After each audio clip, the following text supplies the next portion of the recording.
Hello दोस्तों, नमस्कार। बहुत बहुत स्वागत है आप सभी का आपके इस चैनल पर। कैसे हैं आप सभी? आशा करते हैं आप सभी लोग स्वस्थ होंगे, मस्त होंगे, पढ़ाई लिखाई कर रहे होंगे, तैयारी कर रहे होंगे। आज हम लोग भारतीय इतिहास में मौर्य साम्राज्य पढ़ रहे थे। मौर्य साम्राज्य का ये पार्ट 2 लेक्चर है। पार्ट 1 जो है डिस्क्रिप्शन बॉक्स में लिंक है, आप लोग वहां से जाकर देख लीजिएगा। चैनल पर भी हमारे उपलब्ध है। जो लोग पार्ट 1 अभी तक नहीं देखे हो, पहले जाकर पार्ट 1 देख लें, उसके बाद पार्ट 2 वीडियो को देखें ताकि उनको समझ में अच्छे से आ जाए। तो इस पार्ट 2 वीडियो में मौर्य साम्राज्य के बारे में हम पढ़ेंगे। मौर्य साम्राज्य के बारे में तो वैसे हम पढ़ चुके हैं। इसमें हम अशोक की धम्म यात्रा के बारे में पढ़ेंगे, अशोक के कुछ अभिलेख हैं उनके बारे में पढ़ेंगे, मौर्यकालीन वास्तुकला के बारे में पढ़ेंगे, मौर्य काल में जो है सामाजिक व्यवस्था कैसे थी उसके बारे में पढ़ेंगे। इन सभी चीजों के बारे में जो है हम इस वीडियो में पढ़ेंगे। इसके पहले जो है हम लोग क्या क्या पढ़े एक बार आप लोग जान लीजिए। इसके पहले जो है हम चंद्रगुप्त मौर्य जी के बारे में पढ़े हैं, मौर्य साम्राज्य का विस्तार जाने हैं, मौर्य साम्राज्य के संस्थापक जाने हैं, मौर्य साम्राज्य में जो शासक थे उनके बारे में जाने हैं, और क्या जाने हैं, मौर्य साम्राज्य क्या है जाने हैं, चंद्रगुप्त मौर्य, सम्राट अशोक, इन सभी चीजों के बारे में जो है हम पढ़ चुके हैं इसके पहले वाले वीडियो में। इसमें जो है हम अशोक की धम्म यात्रा से शुरुआत करते हैं। तो एक बार सभी लोग वीडियो को लाइक जरूर कर दीजिए।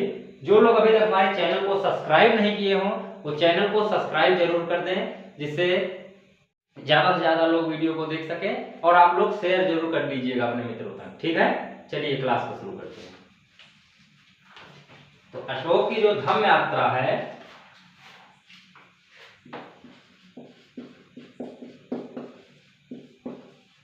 अशोक की धम्म यात्रा, अशोक ने लोगों को नैतिकता सिखाने के लिए जो नियम कानून की संहिता बनाई है उसे ही धम्म कहते हैं। ठीक, अशोक का धम्म जो है स्वनियंत्रण पर आधारित था। अशोक ने कहा है कि व्यक्ति अपने माता पिता की आज्ञा माने, व्यक्ति ब्राह्मण तथा भिक्षुक का आदर करे, व्यक्ति दास तथा सेवकों के प्रति उदार रहे, व्यक्ति को जियो और जीने दो का पालन करना चाहिए। व्यक्ति अपने माता पिता की आज्ञा का पालन करे, प्रजा की रक्षा करे, सेवकों के प्रति, अपने दासों के प्रति उदार रहे, अपने नौकरों के प्रति उदार रहना चाहिए व्यक्ति को, ऐसा अशोक का कहना है। मतलब लोगों को नैतिकता सिखाने के लिए अशोक ने जो नियम कानून बनाया है, जो बताया है, उसे ही धम्म कहते हैं हम लोग। एक प्रकार ये भी समझ सकते हैं आप। ठीक, तो चलिए आगे। अब ये था अशोक का धम्म। ठीक, अशोक की धम्म यात्रा, लोगों के प्रति जो है उदार रहना चाहिए, अपने प्रजा के प्रति, यही सब चीज, ब्राह्मणों का सम्मान करना चाहिए, भिक्षुकों का आदर करना चाहिए, माता पिता की आज्ञा को मानना चाहिए। अब जो है हम अशोक के चतुर्दश अभिलेखों के बारे में देखते हैं। किसमें? अशोक के चतुर्दश अभिलेख।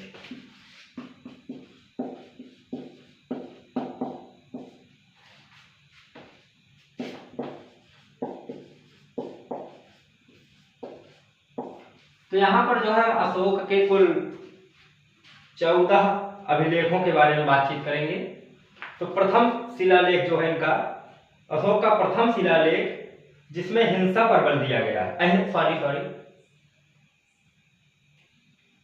अशोक का जो प्रथम शिलालेख है जिसमें अहिंसा पर बल दिया गया है, और जो है इसमें जीवों की बलि का विरोध भी किया गया है। ठीक, पशुओं की जो बलि की निंदा भी की गई है अशोक के प्रथम शिलालेख में। तो मैं लिख नहीं रहा हूं, मैं बोल रहा हूं, आप लोग जिसको लिखना हो लिख लीजिएगा।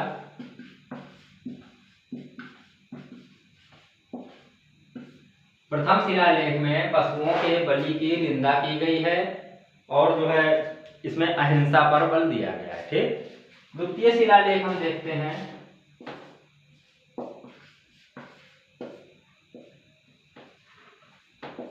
द्वितीय शिलालेख में जो है इसमें मनुष्य के साथ साथ पशु की चिकित्सा का भी चर्चा है। इसमें जो है मनुष्य के साथ साथ पशुओं की चिकित्सा का भी वर्णन है। ठीक, द्वितीय शिलालेख में।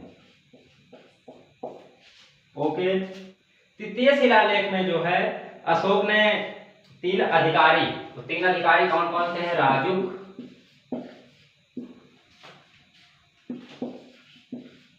युतक और तीसरे हैं प्रदेशक।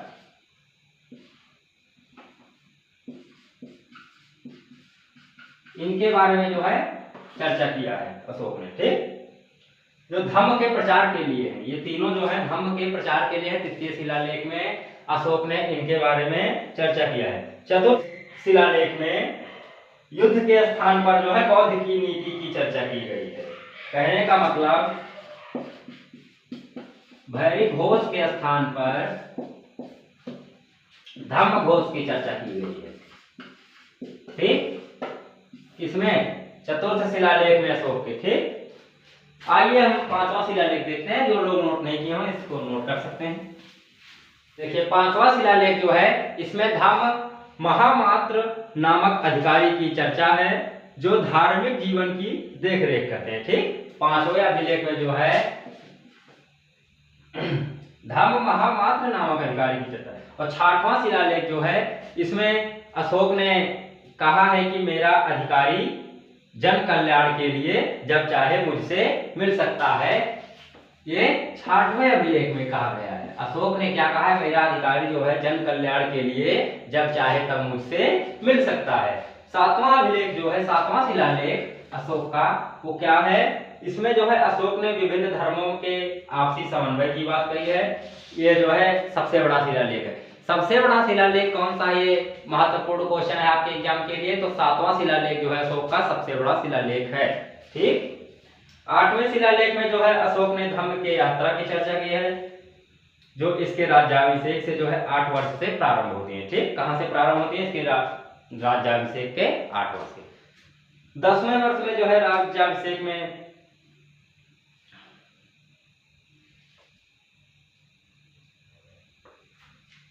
अशोक का जो 9वां शिलालेख है इसमें जो है सच्ची भेंट तथा शिष्टाचारों का वर्णन है। किसका वर्णन है? सच्ची भेंट, सच्ची भेंट तथा शिष्टाचार। सच्ची भेंट तथा शिष्टाचारों का वर्णन जो है अशोक के 9वें अभिलेख में है। 10वां अभिलेख जो है अशोक का क्या कहता है? राजा व अधिकारी हमेशा प्रजा के हित में सोचें। अशोक का जो 10वां अभिलेख है वो यही कहता है कि राजा तथा अधिकारी जो है ये लोग प्रजा के हित में ही सोचें। 11वां अभिलेख जो है 11वें अभिलेख में अशोक ने धम्म यात्रा की जो है व्याख्या की है।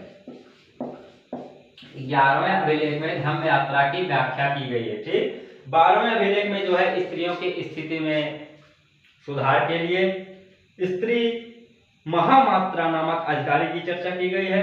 13वें अध्याय में जो है कलिंग युद्ध की चर्चा की गई है। अभी तक जो है आपके एग्जाम में सबसे महत्वपूर्ण जो अभिलेख है वो 13वां है। यहां से क्वेश्चन आते हैं बहुत ज्यादा। 13वें अभिलेख में किस चीज के लिए चर्चा की गई है? तो कलिंग युद्ध की चर्चा की गई है। ये बात आप लोग जरूर नोट कर लीजिएगा। ओके, इसके बाद हम देखते हैं जो लास्ट अभिलेख है 14वां। उसमें जो है अशोक ने जनता को धार्मिक जीवन व्यतीत करने के लिए प्रेरित किया है। लोगों को धार्मिक जीवन व्यतीत करने के लिए अशोक ने प्रेरित किया। किसमें? अपने 14वें अभिलेख में। ये शिलालेख होता क्या है? अभिलेख होता क्या है? तो जो शिलाओं पर लिखा जाता है वही शिलालेख है। और अभिलेख मतलब होता है जैसे कि कहीं दीवारों पर कुछ लिखा हो या फिर शिलाओं पर या फिर मूर्तियों पर, पत्थरों पर जो लिखा होता है वही अभिलेख होता है। अब आइए हम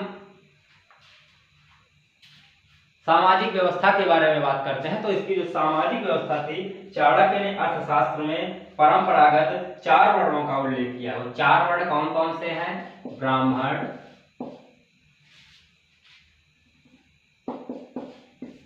ब्राह्मण, है,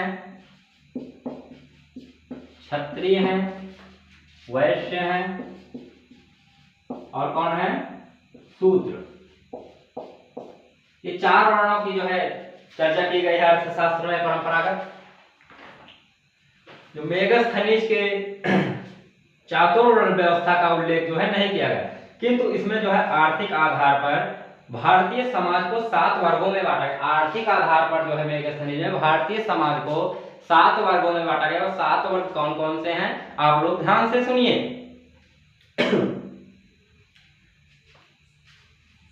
पहला दार्शनिक, दूसरा कृषक, तीसरा जो है पशुपालक, चौथा व्यापारी, फिर 5वां सैनिक, 6वां निरीक्षक और 7वां मंत्री। ये जो है 7 वर्गों में इन्हें जो है बांटा गया है मेगस खनिज के चतुर्वर्ण व्यवस्था में। ठीक, अब दार्शनिक लोग कौन होते हैं, इनके अंतर्गत जो है जैसे पुजारी हो गए, भिक्षु हो गए तथा विद्वान लोग हो गए, ये लोग आते हैं दार्शनिक के अंतर्गत।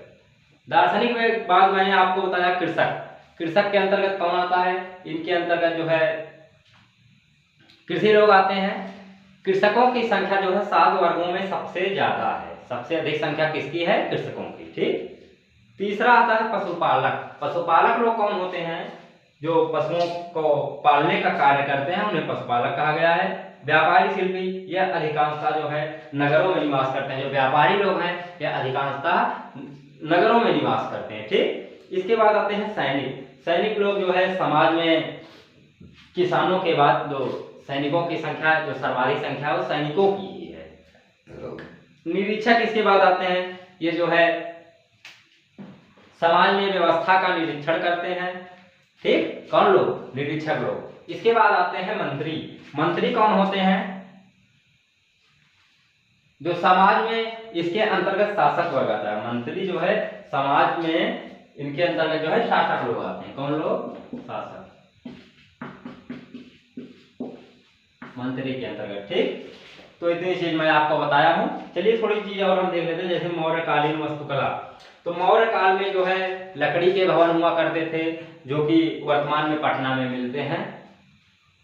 मौर्य काल में पत्थर के कुशल कारीगर होते थे। किसके कारीगर होते थे, पत्थर के, जो पत्थरों से जो है औजार बना दिया करते थे, या फिर शिलालेख, ढेर सारी चीजें, बहुत सारी कारीगरी कर देते थे पत्थरों से जो है। अशोक ने मध्य प्रदेश में सांची का स्तूप बनवाया, जो सबसे बड़ा स्तूप है। सबसे बड़ा स्तूप सांची का स्तूप किसने बनवाया है, अशोक ने। कहां पर है, मध्य प्रदेश। ये बात आप लोग जरूर याद रखिएगा। अशोक ने यूपी के सारनाथ में अशोक स्तंभ बनवाया है, जिस पर जो है 4 पत्थर के शेर जो है एक ही जगह रखा गया है, जो अहिंसा का सूचक है। यही भारत का राष्ट्रीय चिन्ह भी है। जो भारत का राष्ट्रीय चिन्ह है वो 4 शेर वाला है ना स्तंभ, अशोक ने ही उसे बनवाया था। ओके, तो दोस्तों इतनी जानकारी मैं आप सभी को दे चुका हूं। आशा करते हैं आप सभी को हमारी बात समझ में आई होगी। यदि हमारी कोई बात समझ में नहीं आई है तो आप लोग वीडियो को दोबारा देखकर समझ सकते हैं। यदि तब भी समझ में आए, आप लोग कमेंट में के माध्यम से अपनी राय हम तक दें, अपने प्रश्नों को हमसे पूछें। जो भी आपको समस्या हो वो हमसे आप लोग पूछ सकते हैं कमेंट के माध्यम से। और हमारी क्लास को आप लोग ज्यादा से ज्यादा शेयर कीजिए। सभी लोग वीडियो को देखते रहिए भाई, थोड़ा आप लोग भी सपोर्ट कीजिए। ओके, चलिए क्लास को यहीं पर समाप्त करते हैं। नेक्स्ट लेक्चर हम लेकर जल्द ही आएंगे। Okay, thank you. जय हिंद, जय भारत।